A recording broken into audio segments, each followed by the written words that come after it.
Mayombe. Deixa eu só localizar vocês aqui, onde vocês estão. Tá aqui. Tá. Então, deixa eu só abrir o vídeo do Mayombe. Vamos lá. Eu tenho que ir no share. Isso, né? E só um minutinho. Bom, primeira coisa que eu vou falar, enquanto eu vou abrindo aqui para a gente não perder tempo. Mayombe é um romance africano, certo?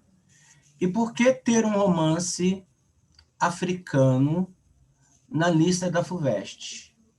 Tá?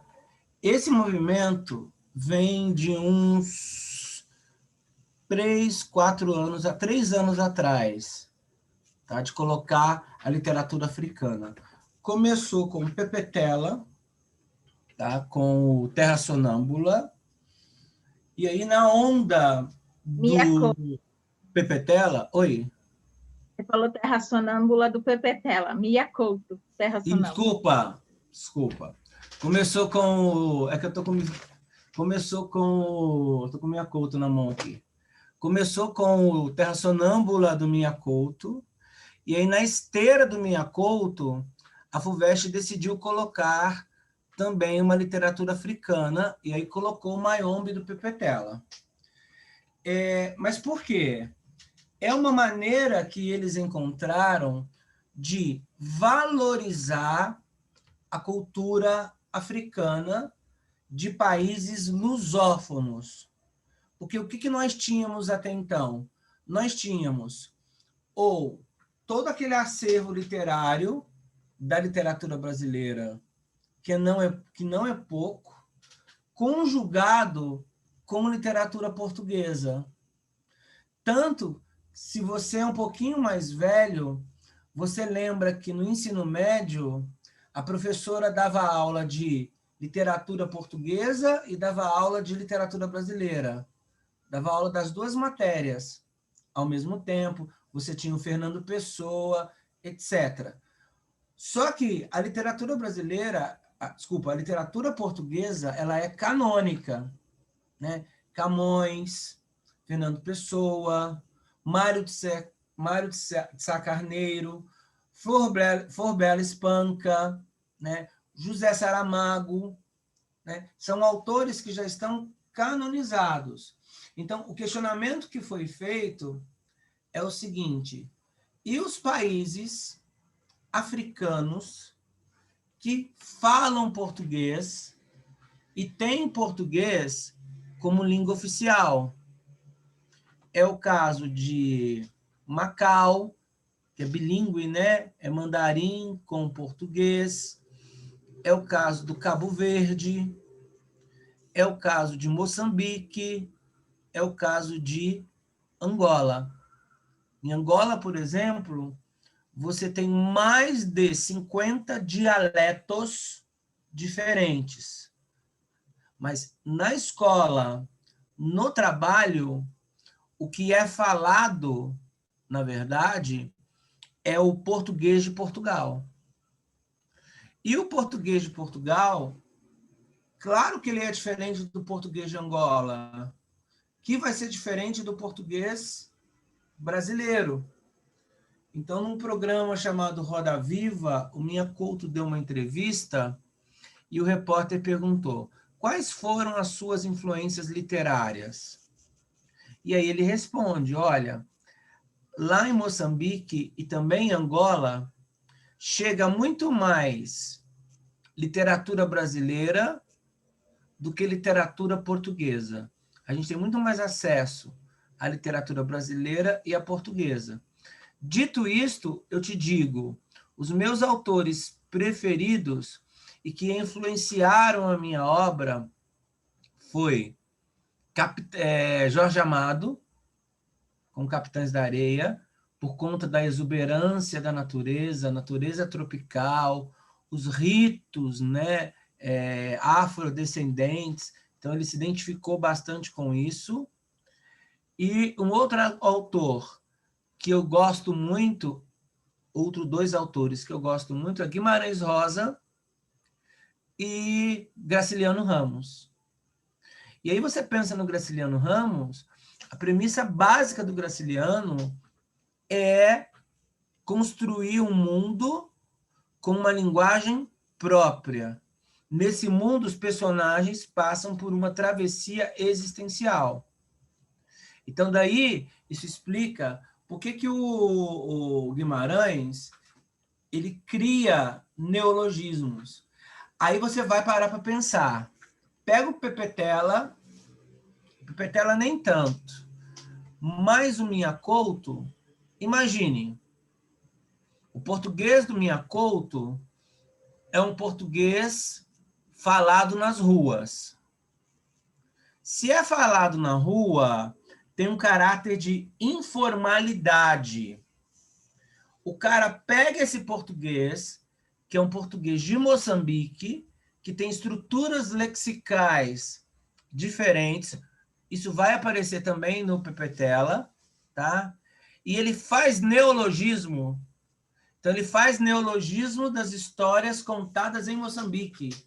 Ou seja, o Terra Sonâmbula acaba ficando um livro extremamente difícil, né? Tanto que, para o vestibular do ano que vem, né, para o vestibular 2002, sai o Pepetela e entra no lugar do Pepetela o Terra Sonâmbula, que é uma narrativa dentro da narrativa. Mas o que nos interessa? O que nos interessa é o Mayombe. Tá? Deixa eu pegar aqui. Onde está o Mayombe? Está aparecendo aí? Não? Não, ainda não. Ainda não. Ainda não? Então, vou colocar aqui. Então, gente, a inserção de 2 livros... Peraí. A inserção de 2 livros africanos é uma... Apareceu agora? Tá. Apareceu. Sim. A inserção de 2 livros africanos é uma tentativa que o Minha Couto tem, o Pepetela tem, quer dizer, os professores da USP, de valorizar a cultura africana e de levar a literatura africana para dentro dos colégios, né? Isso justifica o fato desses 2 livros estarem na lista. E é engraçado, né? Quando você lê, você fica de boquiaberto, porque a literatura africana é muito boa. O Minha Couto é maravilhoso, o Pepetela é muito bom. Lá na USP, por exemplo, as disciplinas mais concorridas, assim, que não tem vaga, tá? Lotado, 70 alunos, não tem vaga. São as disciplinas de literatura africana 1, literatura africana 2, tá? Porque todo mundo quer fazer, tá? Vamos começar a falar do Mayombe. O Mayombe, ele foi publicado em 1970, 1971.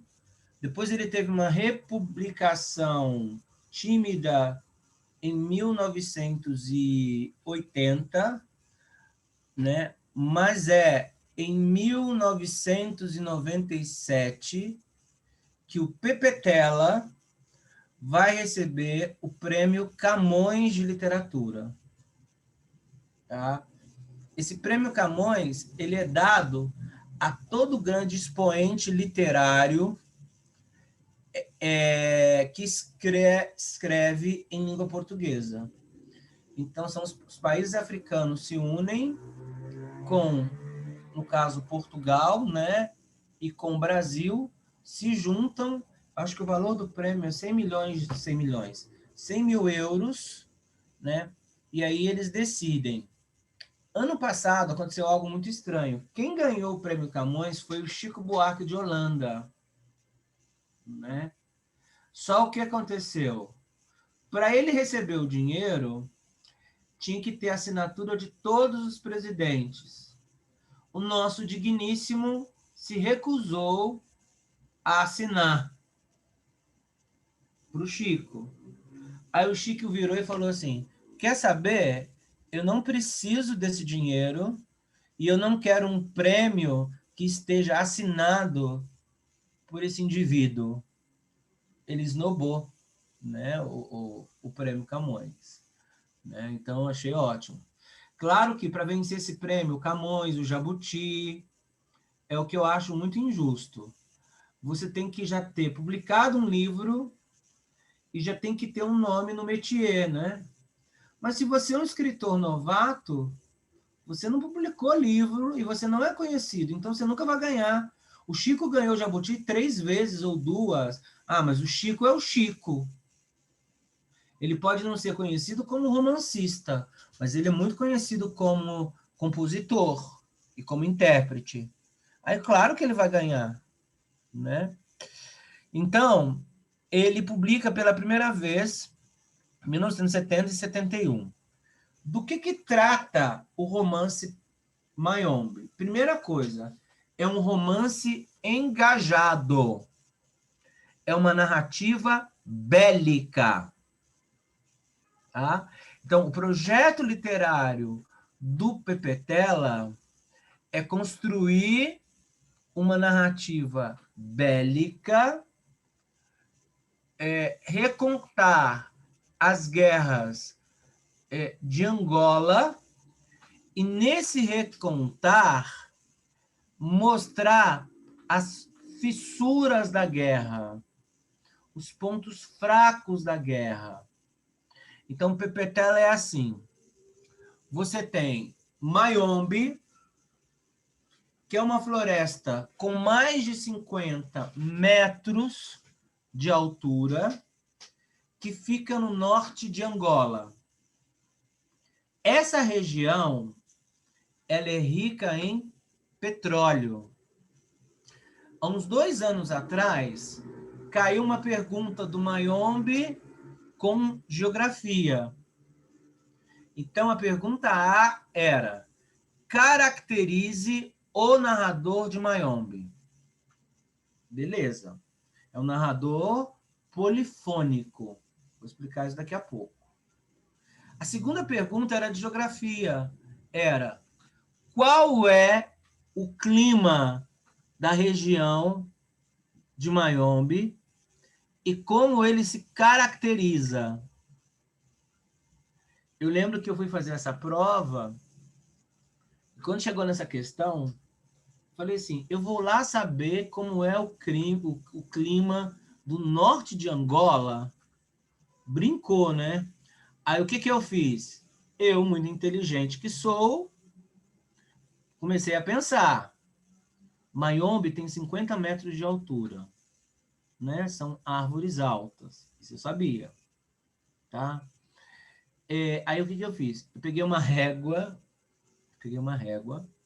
coloquei em cima do Mayombe e observei o traço dessa régua.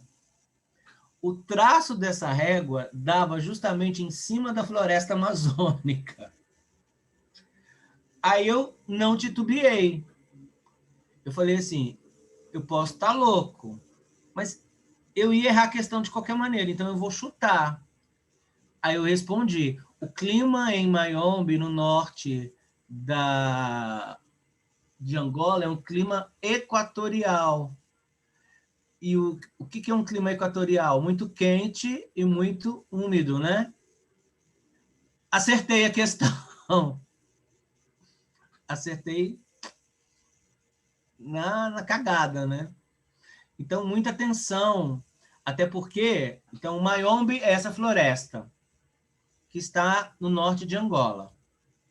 Essa floresta do Mayombe, ela tem um colonizador.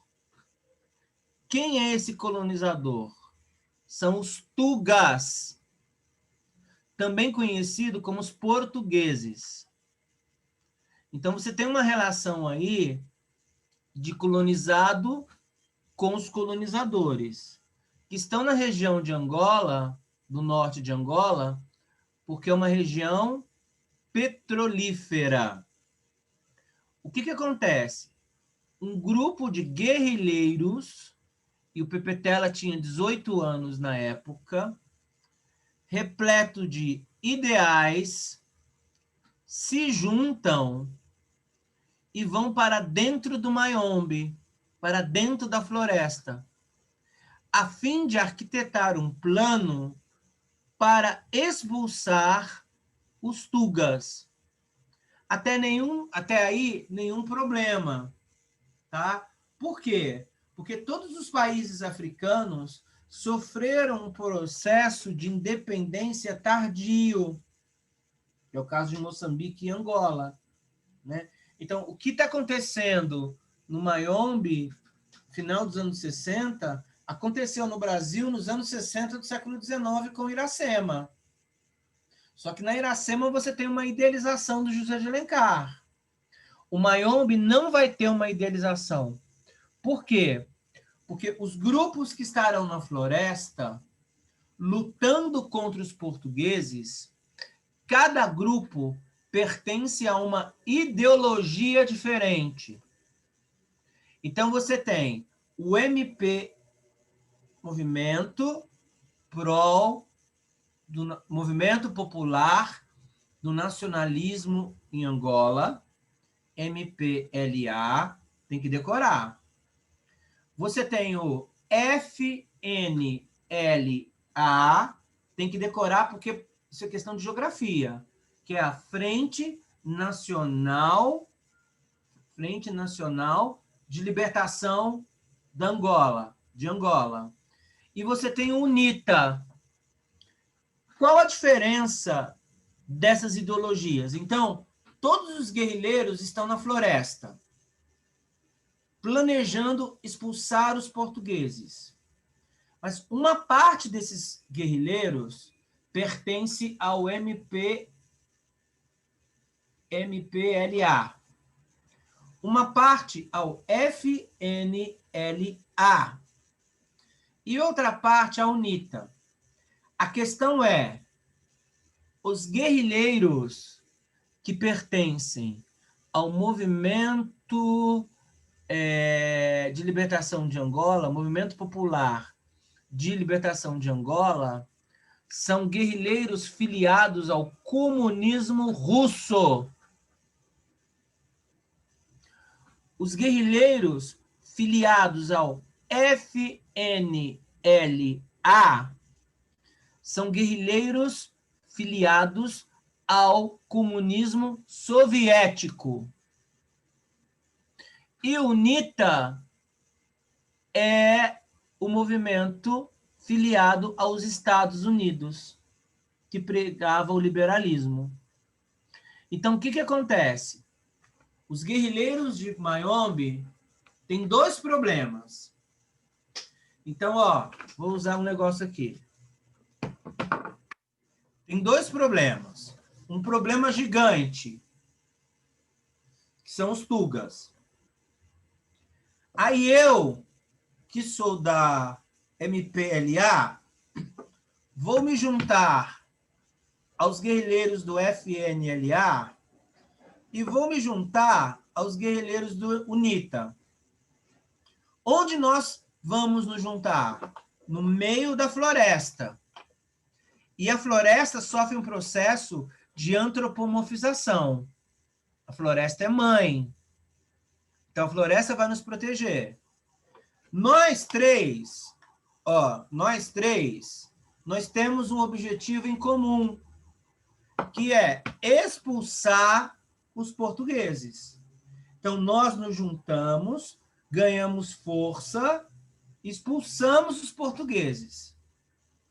A partir do momento, e o português é um problema macro, a partir do momento que eu expulsei os portugueses, eu vou ter problemas micro. Que problemas micro são esses? Esse daqui é ligado ao comunismo russo. Esse é ligado ao capitalismo. Esse é ligado ao comunismo soviético. Há entre nós três, que somos angolanos e fomos colonizados pelos portugueses, problemas internos que a gente precisa resolver. Que problemas são esses? Machismo, preconceito, religiosidade, como que cada um vê a mulher, ok? Como que cada um vê os nômades, como que cada um vê o mulato. Então, não basta expulsar os portugueses. É preciso resolver esses problemas para a gente começar a discutir qual vai ser a identidade de Angola. Estão entendendo? Qual vai ser a identidade que vai imperar? A soviética, a chinesa ou a capitalista? Tá? E o que o Pepetela faz? Como ele participou internamente, intrinsecamente desse movimento, ele viu essas falhas, ele viu esses preconceitos de uma tribo para com outro. O que ele vai fazer? Ele vai denunciar esses preconceitos, esse machismo. Então, tem uma personagem que se chama Ondina, a única mulher do romance. Ela representa a nova África, né? A África do século XX, a África que não depende da figura masculina, né? A África empoderada. Ela é noiva, tem relação sexual com o noivo, e depois, na lata, ela diz assim, não vou me casar com você. Aí ele, mas por quê? Ela responde, eu não vou me casar com um homem que não me dá prazer. Você não me deu prazer. Então, olha a imposição dela, né? Em outras palavras, né? Eu não tive orgasmo com você e eu me recuso a casar com um homem que não me deu orgasmo e passar a vida inteira submissa a ele. Então, são essas nuances que o Pepetela vai denunciar, tá? Dito isto, gente, eu posso chamar... vamos ver. David, sempre você. Por que eu posso chamar o Pepetela de romance neorromântico?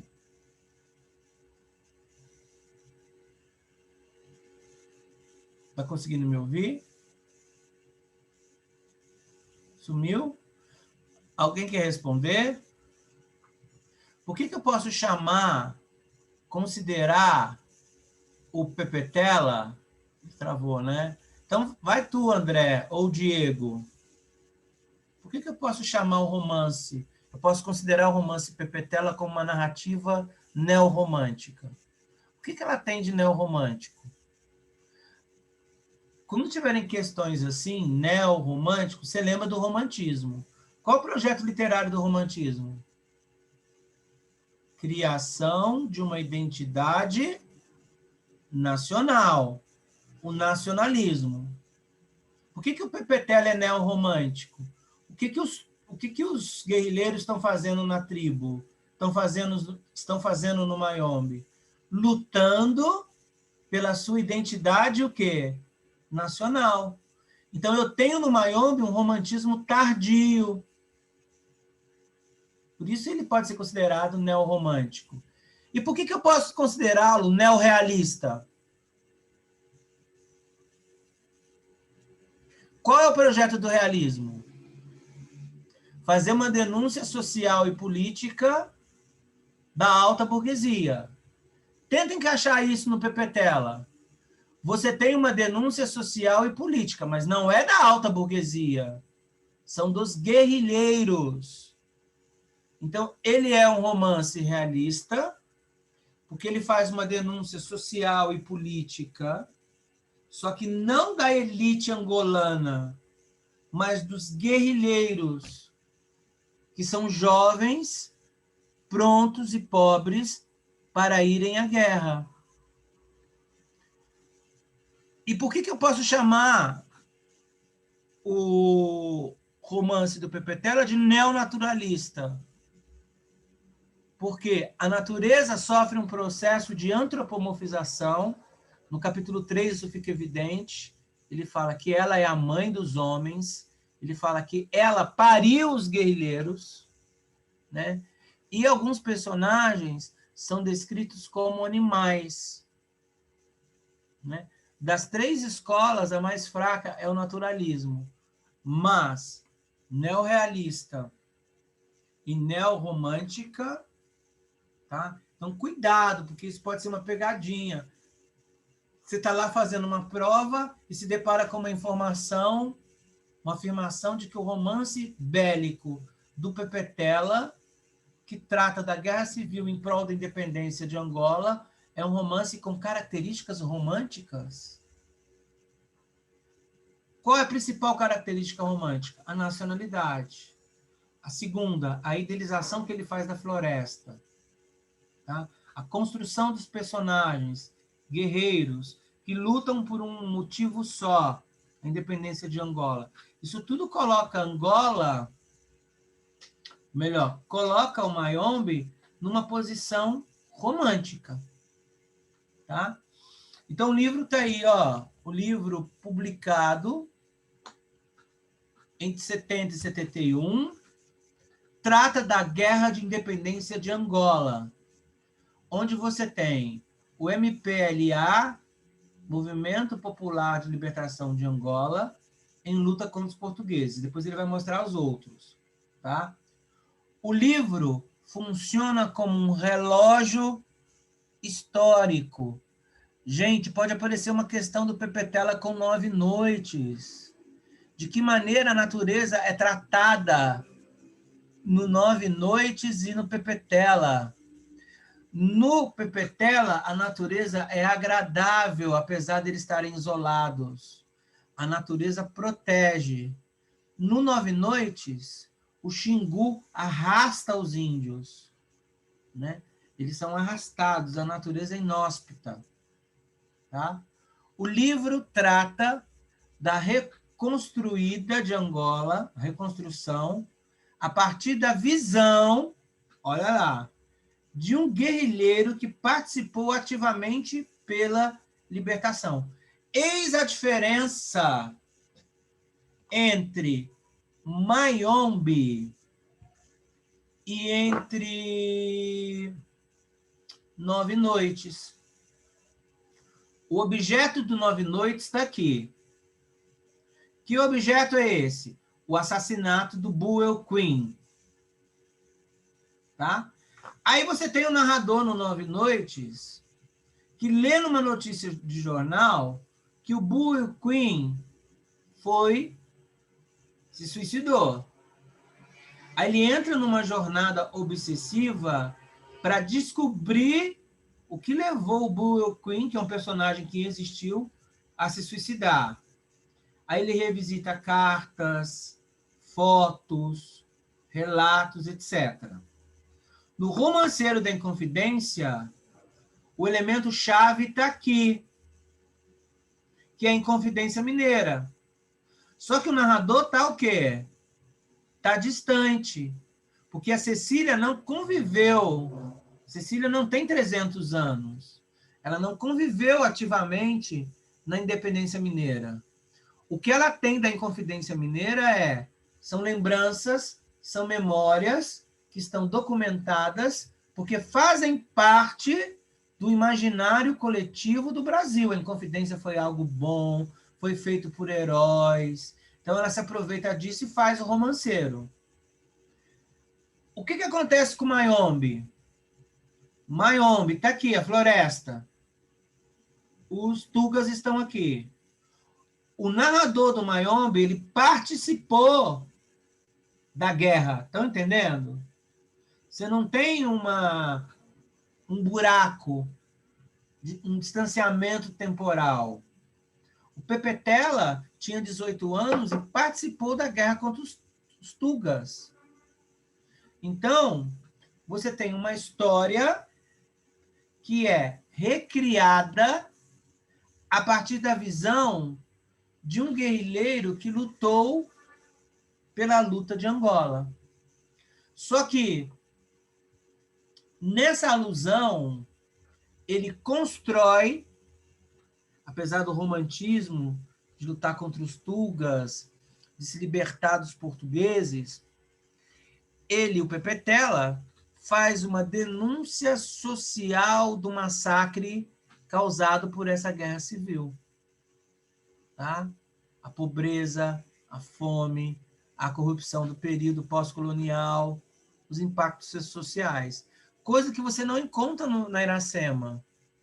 Na Iracema está a Guerra do Martim com os portugueses, mas está tudo de maneira idealizada. Se você pegar outro livro que fala de massacre dos índios, o Guarani, por exemplo, é tudo idealizado. Não tem essa violência, essa hipocrisia que tem nos romances bélicos, né? Como o Mayombe, por exemplo. Tá? Vamos continuar aí. O livro apresenta uma metalinguagem. Por quê? Porque o próprio narrador reconhece que o livro podia funcionar como um roteiro de filme. Platum, O Resgate do Soldado Ryan, A um Passo da Eternidade. Ele fala, o livro tem todos os elementos fílmicos, né, de um romance, de um filme cinematográfico. Aí vem o projeto literário. Denúncia das injustiças sociais por parte dos personagens engajados na luta, bem como as características internas dessa luta, cada uma com a sua especificidade. Então, você tem ideologia que vai admitir a figura do negro, do mulato, né? Tem tribo que não vai admitir, né? Tem tribo que vai admitir que a mulher se pinte. Tem tribo que não vai admitir. Tribo que vai admitir que a mulher não trabalha. Tribo que admite. Então, eles precisam chegar numa conclusão, né? Qual é a Angola que nós queremos? Cabe aqui, vocês pediram uma explicação para o professor de História, tá? Eu não explico porque eu não sei e eu me enrolo. Mas pergunta para o professor de História, pede para ele dar uma explicação rápida sobre qual é a diferença entre o comunismo russo do comunismo chinês. Eu acho que um se dá do campo para a cidade e o outro da cidade para o campo. Tá? É algo por aí. Mas não vale a pena, porque pode cair sobre... ainda mais que esses movimentos são contemporâneos, né? E já está saturado a Guerra do Vietnã, sabe? Já está meio saturado de tanto cair.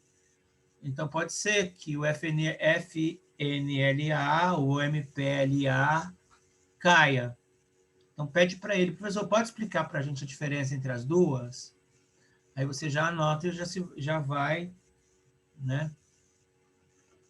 No romance, nós temos um confronto não só com os inimigos naturais da floresta, mas também com questões que envolvem diferenças culturais e étnicas. Tá? Então, tem preconceito contra a etnia, tem preconceito contra a cultura, contra a religião, né? E o livro vai trazer à tona esses preconceitos. O livro começa com uma proposição, uma dedicação, e a proposição é uma característica do gênero épico, né?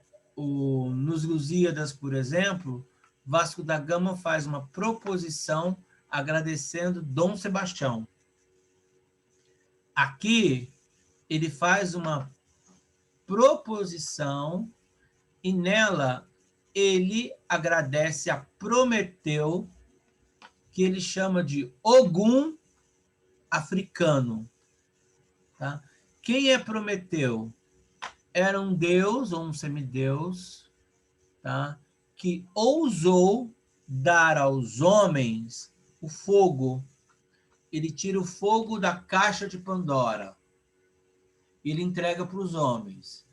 De posse do fogo, os homens vão criar armas, né? Vão soldar o ferro. E soldando o ferro, os homens são elevados a quase semideuses. Quando Zeus descobre o feito do Prometeu, e aí é uma tragédia do Ésquilo, ele é condenado. Então, Prometeu é levado a um monte, nesse monte ele é acorrentado, e o castigo é ele ficar acorrentado eternamente. Até aí, tudo bem, você ficar acorrentado em pé eternamente. O problema é que todos os dias, ao cair da noite, abutres circulam Prometeu e comem o seu fígado com ele vivo. E o fígado é um órgão que se regenera. Então, ele vai sofrer eternamente. Eternamente, ele vai ter o seu fígado comido pelos abutres, urubus, sei lá. E aí, o que a dedicatória diz? Aos guerrilheiros do Mayombe que ousaram desafiar os deuses, abrindo caminho na floresta obscura. Quem são esses deuses? Os portugueses. Essa visão mítica dos portugueses. Eu aqui vou contar a história de Ogum, a qual ele chama de Prometeu acorrentado. Tá? Ogum, se não me engano, Isa, me corrija. Ogum é São Jorge, não é? Na Umbanda se concretiza com São Jorge. São Jorge. No Candomblé é Ogum mesmo. Porque no Candomblé não tem sincretismo com... Não tem sincretismo, né? Não tem para cada deus africano um correspondente brasileiro. Não, é a Umbanda. A Umbanda que leva mais essa relação. Ah, tá. E aí vamos pensar na mitologia de São Jorge, né? São Jorge guerreiro, que está na lua, né? Que mata o dragão, que protege, né? Então ele está buscando aí proteção, tá? Deixa eu ver aqui para eu puxar para cá de ler. Aqui falando dele, tá? Pepetela é pseudônimo, nome falso, de Arthur Carlos Maurício Pestana dos Santos, um escritor angolano que nasceu em Bengala. Só com uma curiosidade, gente. Eu já fui ver o preço para ir a Angola, é caríssimo. Angola e Moçambique, é muito caro. Aí eu desisti, né? Mas só curiosidade. Nasceu em Benguela, 29 de outubro de 41. A sua obra reflete sobre a história contemporânea de Angola. Afinal, 30 anos, 40 anos de literatura não é nada. E os problemas que a sociedade angolana enfrenta. Durante sua adolescência, um tio seu que era jornalista introduziu-lhe a uma variedade de pensadores da esquerda, né? Por isso que o Pepetela e o Mayombe nunca vão cair no Enem, tá? Podem ficar tranquilos. Pelo menos nos próximos 2 Enems, nem desse ano, no Enem do ano que vem, não cai. Tá? Durante os seus anos esquerdista, Pepetela também foi influenciado por um padre esquerdista.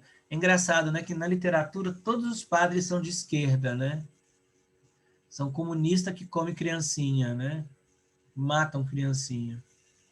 Chamado Noronha, que informou a ele sobre a Revolução e outros eventos contemporâneos. Pepetela participou como guerrilheiro e, por isso, tem plenas condições de mostrar as incoerências das lutas internas. Então, não esqueçam, no Mayombe você tem um problema macro, que são os portugueses. Essas tribos que apresentam diferença entre elas, culturais, éticas e religiosas, têm um inimigo em comum, que são os portugueses. Então, elas se juntam, ficam unidos, vão para o Mayombe, né? Como a floresta é muito grande, eles podem se esconder lá. Expulsam os portugueses. Uma vez expulsos, nós estamos no comando. Mas qual a ideologia que vai operar? A liberalista, a comunista ou a chinesa? Né? Então, eles têm um problema interno para resolver, que possivelmente vai gerar outras guerras civis, né, entre eles. Tá? Contexto histórico, olha lá. O contexto histórico do livro é a Guerra de Independência de Angola, também conhecida como Luta Armada de Libertação Nacional. Foi um conflito armado entre as forças da independência de Angola, tá? A UPA/FNLA, financiados pela China. Deixa eu ligar a luz aqui, peraí.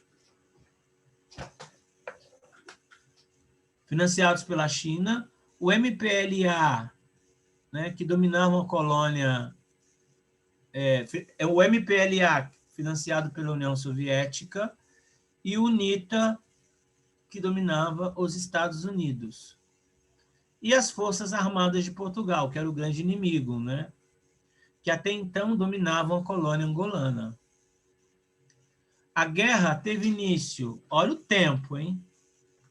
4 de fevereiro de 61 e terminou 13 anos depois, com o cessar-fogo em junho com o UNITA.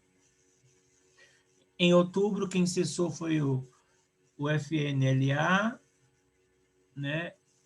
E também o MPLA, né? Em outubro de 74. A independência de Angola foi estabelecida a 15 de janeiro de 75. Quer dizer, você ainda teve uma guerra civil ali para decidir quem vai dominar um ano, mais ou menos. É como se o Brasil fosse invadido pelos portugueses. Nós, estados brasileiros, expulsamos os portugueses. Agora, nós temos que lidar com a nossa diferença. São Paulo entra em guerra com Minas, que entra em guerra com Rio de Janeiro, com Porto Alegre, e a gente vai, através dessa guerra, decidir qual ideologia, né, é a vencedora. É isso que acontece no Mayombe. Tá? Um elemento importante. A independência, no entanto, não configurou paz. Muito pelo contrário, revelou as diferenças ideológicas internas, preconceitos, por aí vai, de ordem tribal, étnica e cultural entre os angolanos. Não esquecendo que a maioria dos negros que vieram para o Brasil escravizados, vendidos, e após a proibição da Lei Eusébio de Queiroz, né, a proibição do tráfico negreiro, A maioria dos negros vieram de Angola. Tá? Vieram de Angola, não do Moçambique, mas de Angola. Independência não configurou paz, mas mostrou as fissuras, né, de cada uma dessas ideologias. Aí a questão que se coloca é, como vamos resolver essas fissuras? Se tem fissuras, tem pontos de vista diferentes, né? Eu penso de uma maneira, você pensa de outro, ele pensa de outro, ele pensa de outro. O que o livro tem para resolver? Para deixar que cada um fale. O livro tem algo que a gente chama de fragmentação polifônica, que é justamente a pergunta que caiu com aquela do clima. Como é caracterizado o clima, como é caracterizado o narrador de Mayombe? Você tem em Mayombe uma fragmentação polifônica. Então, funciona da seguinte maneira. Você tem um narrador, que sou eu, tá? Esse narrador é um narrador onisciente.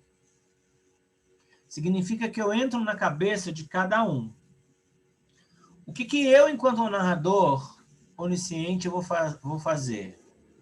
Então, vou fazer o seguinte. Agora, quem vai falar é o mulato, é o mestiço. Aí vem o mestiço e diz, eu sou o narrador, o mestiço. Agora, e aí ele fala, assume a primeira pessoa e fala. Depois eu falo assim, agora quem vai falar é o general. Aí o general vai e fala, eu sou o narrador, sou o general. Aí ele fala em primeira pessoa. Então você tem uma fragmentação, porque são vários, polifônica. Por quê? Porque você não tem uma única voz. Você tem várias vozes e cada voz representa uma ideologia diferente. Representa uma maneira de ver o mundo diferente. Então você tem aí o que a gente chama de polifonia, vários focos narrativos, né? Cada foco representado por uma tribo. Há um narrador onisciente que dá unidade ao enredo, porque sem esse narrador, a história ia ficar desconexa. Então, a função desse narrador polifônico é organizar a narrativa, apesar da fragmentação. Tá? Ele diz assim, quem vai falar agora é você, acabou? Quem vai falar agora é você, acabou. Quem vai falar agora é você. É mais ou menos aquilo que o Saramago faz, né? Só que no Saramago a gente chama de narrador democrático. Dá para encaixar aqui também, né? Quem fala é você, quem fala é você, quem fala é você, quem fala é você. Eu não aceito tuas ideias, mas lutarei, Voltaire, né?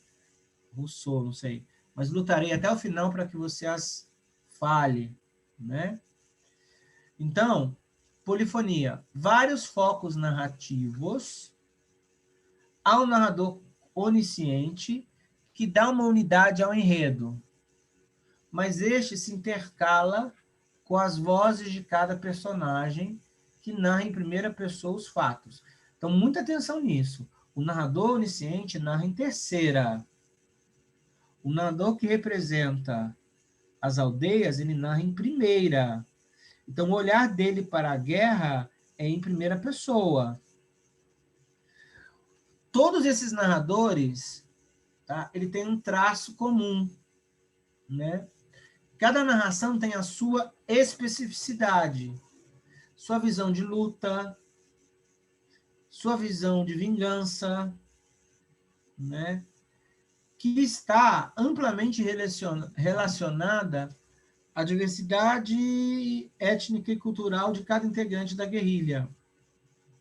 Então, cada guerrilheiro tem a sua religião, professa a sua religião, professa a sua crença, tá? Acredita na sua cultura, nos seus mitos. Então, quando a gente pega todos esses guerrilheiros e mistura, nós temos um ecletismo narrativo.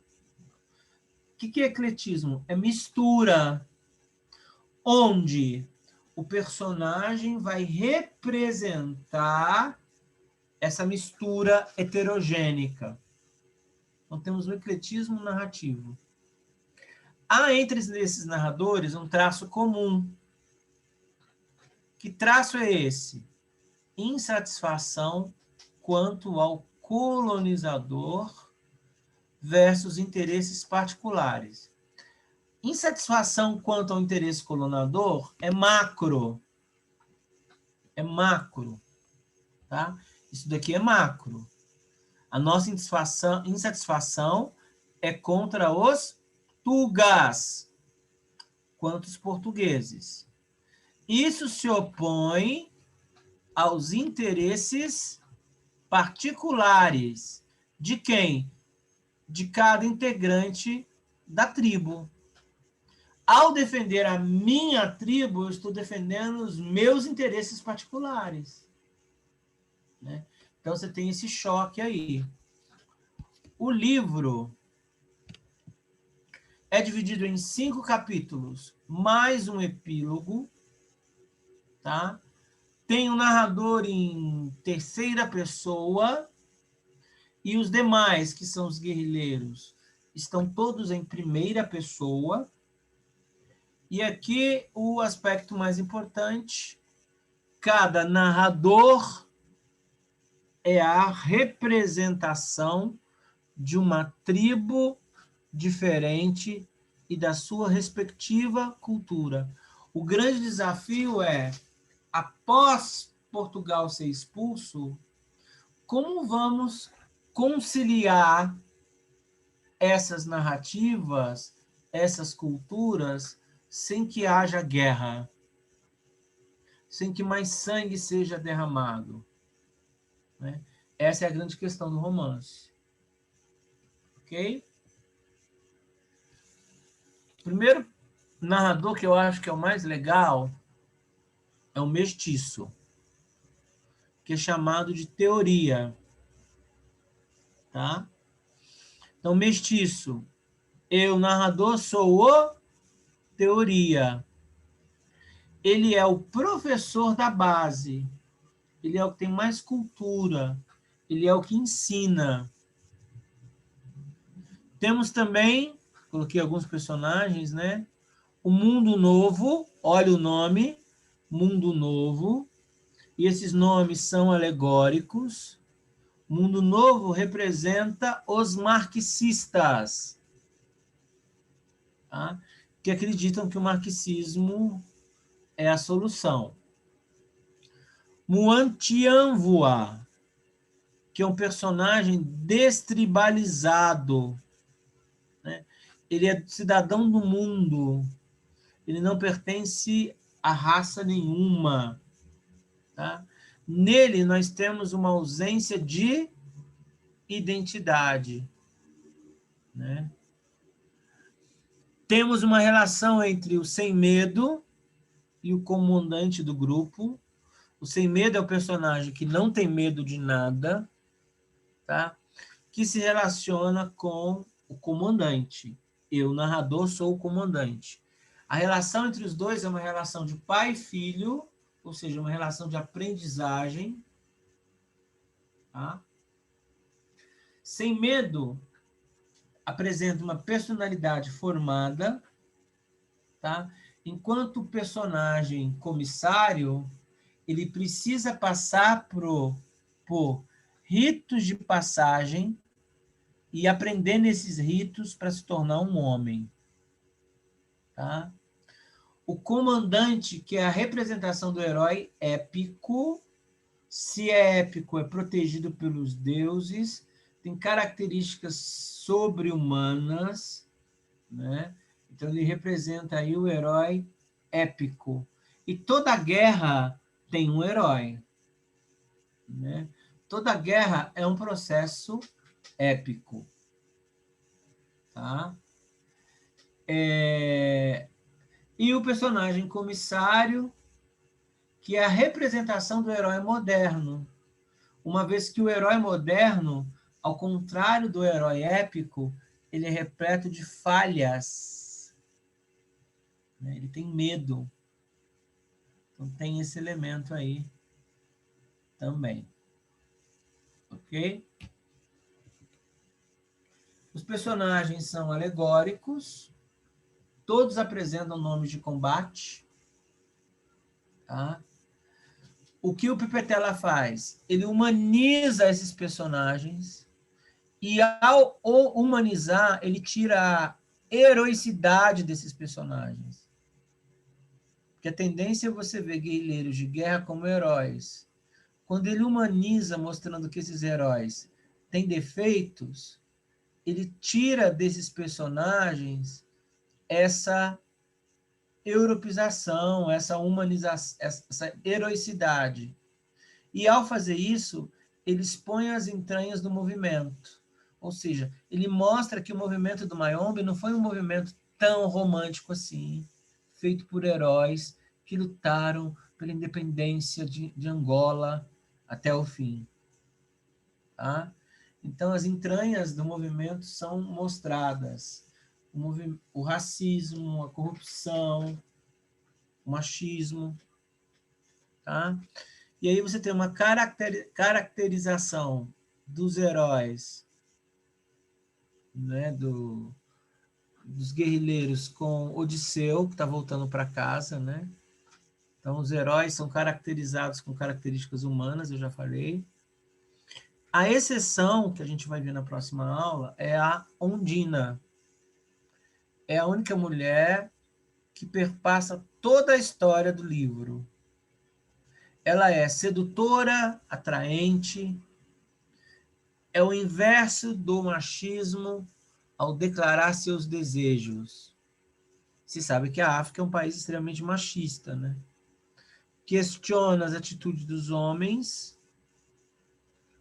né? Os valores liberalistas versus valores africanos, né? Ela é uma mulher que está à frente do seu tempo.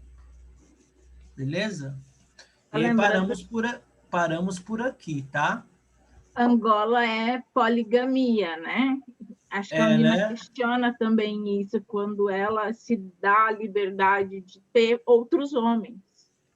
É um direito que esse tem, né? Sim, porque, aliás, os homens têm muitas mulheres. Isso E ele não aceita, né? Sim, e não há essa compreensão de igualdade. Uhum. Mas isso é na África como um todo, né? Aquelas mulheres girafas lá também, você tem um machismo ali, sabe? Cada ano da sua vida você coloca uma argola. Sim, o machismo eu acho que é uma coisa mundial, né? Eu não sei dizer se Mas tem eu algum acho que país. lá é mais forte. É que aqui também é forte, só que aqui está escondido, né? Então você vela mais. Mas lá eu acho que é mais forte. Eu Né? acho que Imagina um país como o Brasil, que tem um alto índice de feminicídio, não ser machista? É machista ao extremo. eu acho que a questão da África em relação ao machismo, ela também encontrou veias religiosas e que eles puderam aproveitar disso. E aqui não, eles tiveram que trazer o cristianismo. Não estou dizendo que aqui é melhor e lá é pior, é só o meio com que essa ideia do machismo foi entrando. E os rituais africanos, ele não é por si só machista, mas entende que ele já tinha um degrau a mais para subir, e aqui eles tiveram que entrar, até mesmo por causa do tempo que eles chegaram na África, né? É pouco tempo. Né? Praticamente Tem uma ontem. coisa que eu acho interessante também, é que as entidades femininas, eu não manjo nada de candomblé, tá? De umbanda. Eu estou fazendo uma reflexão aqui. As mulheres do candomblé e da Umbanda, eu acho que mais da Umbanda, são sempre retratadas de maneira vulgar, né? E isso é um indício Isso de é machismo. Isso é uma construção brasileira. Brasileira, porque você tem a construção brasileira. pombagira que vem para seduzir, a cigana. Então, Né? isso, na verdade, é a deturpação da religiosidade. Quando você pega, por exemplo, tem um professor da USP que ele que escreveu a mitologia dos orixás aqui no Brasil. O sobrenome dele é Prandi, eu não lembro o primeiro nome. E ele fala muito disso, que aqui no Brasil, com a demonização que fizeram em relação a essa crença, então também colocaram características que o cristianismo, como entidade religiosidade predominante, critica, né? Porque o corpo para visão, para a cosmovisão africana, ele não é fonte de pecado, como é para a questão católica. Tanto é que não há inferno no candomblé, na Umbanda, não existe isso. O Exu não é a figura do diabo. Isso é a leitura que o cristianismo fez para denegrir a religiosidade africana. Está lá no Casagrande Senzala, né? O que os negros estão fazendo? Estão tocando um instrumento musical que se chama macumba. Então, aí virou. O que eles estão fazendo? Macumba. Né? Os rituais.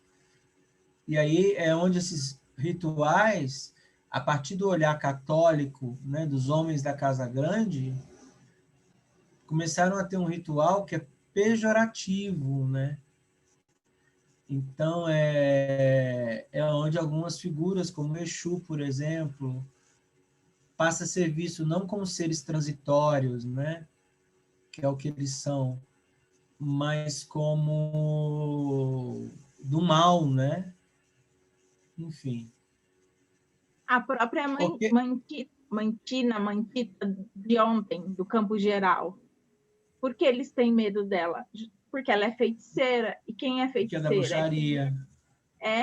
Quem vai para a tradição mais africana. Sim, sim. Então tá, gente. A gente se vê 5h30, é isso? Eu acho que hoje não, né, Manu? É segunda. Ah, tá, desculpa. Achei que era terça. Então a gente se vê segunda-feira, é isso? Segunda-feira, isso. Às 5h30. Tem certeza? Tenho, porque hoje é aula do Júlio. Tá Mas bom. Eu acho que tem às 4h30, Isa. Porque o Rubão, ele mandou... É o Júlio que vai repor. Tá lá certinho escrito. É o Júlio que vai repor. Ah, entendi. Então vai ter Júlio 2 vezes. 2 vezes. Ah, entendi. Ah, então é isso, Manu. Eu não entro. Não, você entra na segunda, 5h30. Não entro, né? É, não. Na segunda mesmo. É que o Rubens depois fez a correção. Então. Tá bom, então. Então, beijo e boa semana. Boa semana, Manu. Tchau, professor. Obrigado, hein? Boa semana. Até segunda. Tchau. Obrigado.